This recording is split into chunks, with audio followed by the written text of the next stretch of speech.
বেতন বাড়াইছে, আমাদের দেখাশোনা করছে, সব সময় আসছে, আমাদের সাথে কোনো সময় খারাপ ব্যবহার করে নাই, ভালো ব্যবহার করছে। লোক সে অনেক ভালো ছিল। হ্যাঁ, হ্যার মতন মেয়র আর বাংলাদেশে হবে না। আঙ্গরে বেতন এরকম বেতন আনিছে, বেতন ভালাই বাড়াইতে গেছে। আর না বর্তমান আনিস মরে গেলে বাড়ছে কিছু, হালকা বেতন বাড়ছে, তো আনিছে ভালাই করে থেকে গেছে।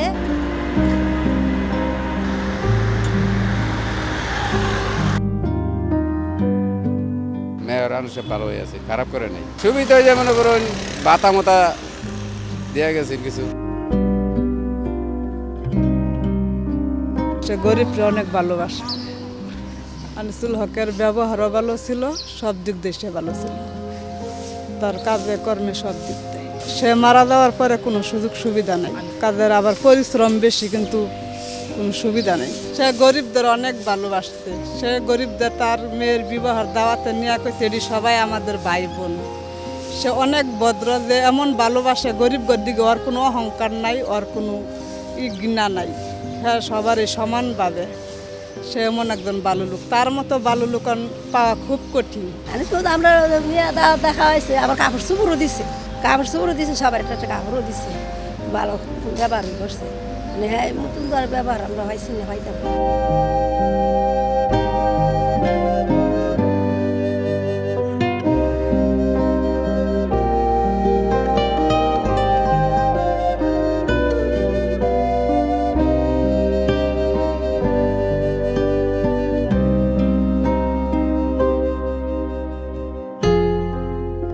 আনিসুল হক স্যার ঢাকা সিটির মধ্যে 100টি শৌচাগার তৈরি করেছিল।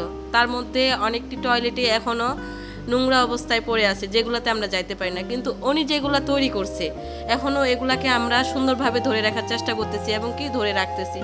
আনিসুল হক স্যার যদি বেঁচে থাকতো, মনে হয় ঢাকা সিটিতে আরও ভালো কিছু হইতো, টয়লেটগুলোর মান আরও বাড়তো।